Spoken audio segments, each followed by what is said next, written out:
Vous êtes-vous déjà demandé pourquoi les mariages tziganes sont si bruyants, colorés et empreints de rituels mystérieux? Ce n'est pas qu'une simple fête, c'est un véritable rituel où chaque détail revêt une signification. Saviez-vous que, dans certaines communautés, le futur époux doit passer des épreuves de force et de générosité avant la cérémonie? Et lorsque arrive la première nuit de noces, les véritables épreuves commencent. Ce moment possède une portée sacrée. Aujourd'hui, je vais vous dévoiler les traditions les plus insolites des mariages tziganes, qui peuvent nous sembler étranges mais qui, pour ce peuple, sont aussi incontournables que la loi. Vous serez particulièrement surpris par les rites magiques sans lesquels le mariage ne peut tout simplement pas avoir lieu. Installez-vous confortablement, car vous allez découvrir des détails fascinants. Et croyez-moi, certaines coutumes vous étonneront à coup sûr. Dans la culture tzigane, le mariage n'est pas seulement l'union de deux individus, mais la fusion de deux familles. Ainsi, le choix de la mariée s'opère bien en amont, sur la base d'accords entre les parents. Les futurs époux connaissent souvent leur destin dès l'enfance, et parfois les parents conviennent de l'union avant même la naissance des enfants.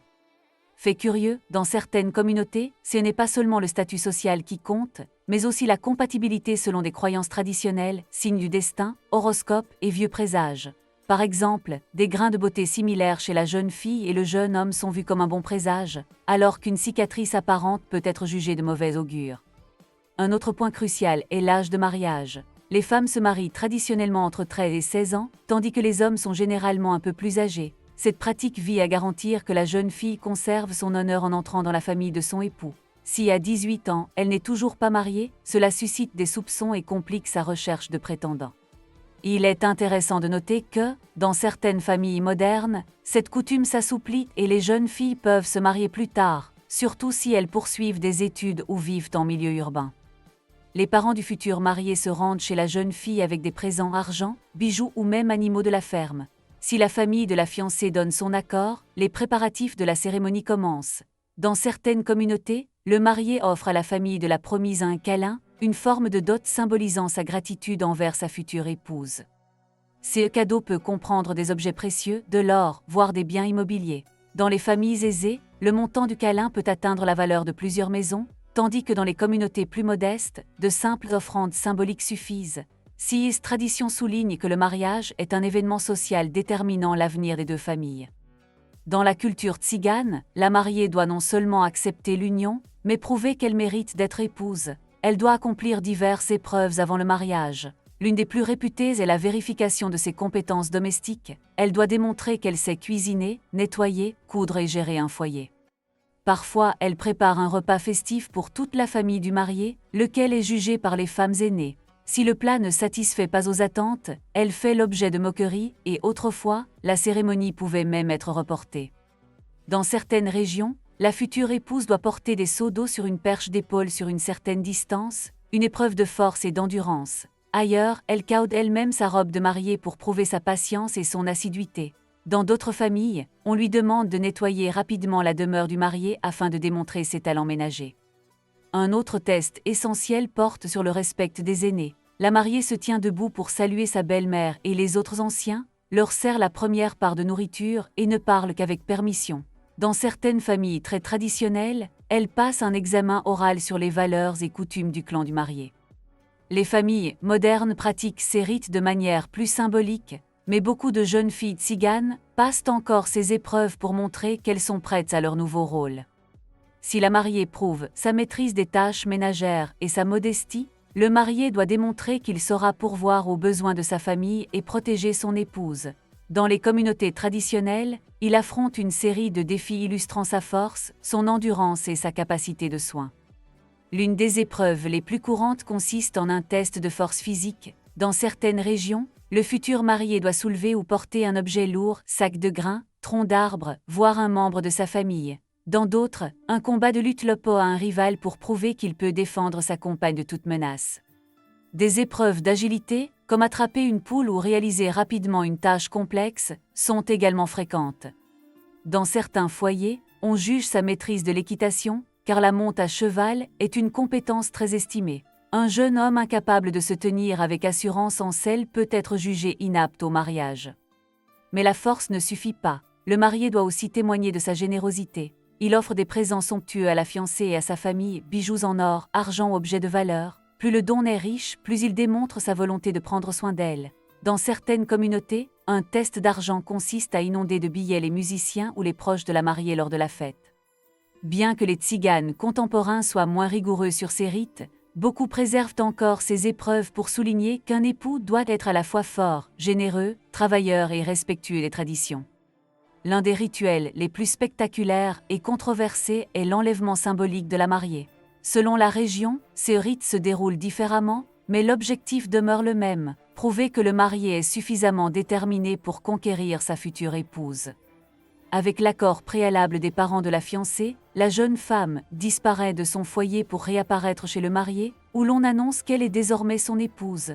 Parfois, les amis du marié jouent les ravisseurs, et celui-ci doit libérer la jeune fille.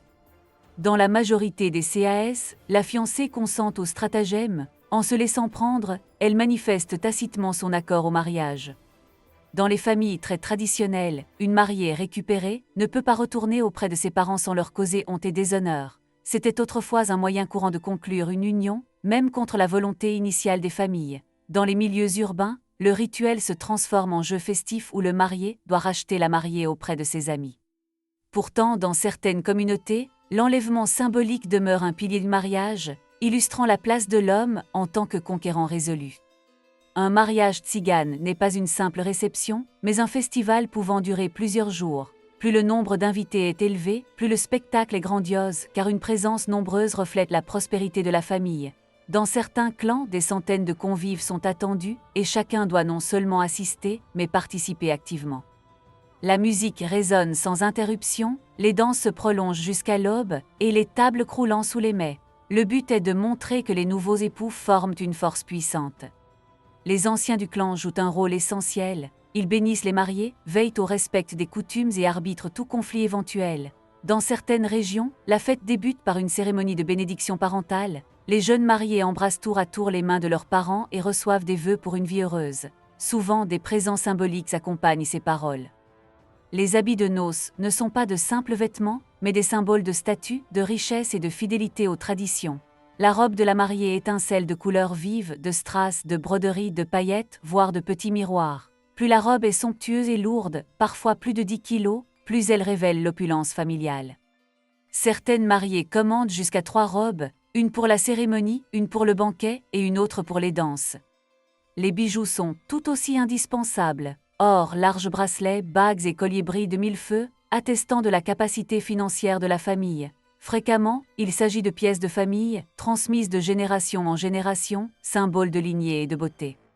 Le marié, lui aussi, s'habille de façon remarquable. Costume de teinte vive rouge, bleu ou bordeaux orné d'éléments dorés, chaussures vernies et parfois chapeau.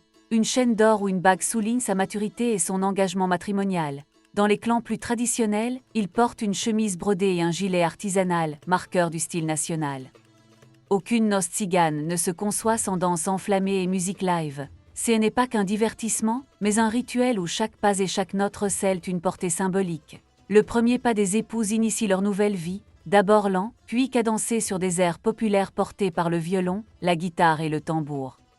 Les convives prennent part activement, chacun doit danser au moins une fois. Les danses peuvent exprimer les sentiments. La mère du marié danse pour la mariée, témoignant de son approbation, ou les demoiselles d'honneur forment un cercle de protection autour de la mariée.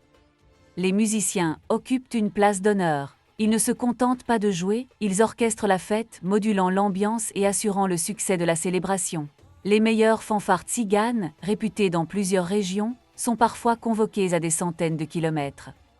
Dans bien des communautés traditionnelles, la première nuit de noces est le moment où le mariage se scelle définitivement. Autrefois, on présentait un drap taché de sang pour prouver la virginité de la mariée. Son absence pouvait déclencher un scandale ou conduire à l'annulation. De nos jours, ces rites tendent à disparaître. Dans certaines régions, un rite de bénédiction précède la nuit nuptiale. Des anciens de la famille, souvent les grands-parents, prodiguent aux jeunes mariés des conseils sur le respect, l'harmonie et les devoirs conjugaux. Ces instants se déroulent dans l'intimité, sous un aspect solennel. Bien que nombre de familles aient renoncé à ces pratiques strictes, demeure le souvenir de la sacralité de cet instant. Les époux reçoivent généralement des talismans protecteurs, foulards brodés, icônes ou morceaux de sel enveloppés de tissu, pour éloigner esprits malins, jalousie et malchance. Avec la première nuit commence la vie nouvelle de la mariée au sein de la famille de son époux. Elle adopte un nouveau style vestimentaire, entre dans son clan et peut même recevoir un autre prénom, surtout si son nom de naissance correspond à celui d'un aîné mari. Elle apprend alors les tâches domestiques, et son statut dépend de sa capacité à remplir ses obligations et de l'accueil que lui réservent ses beaux-parents.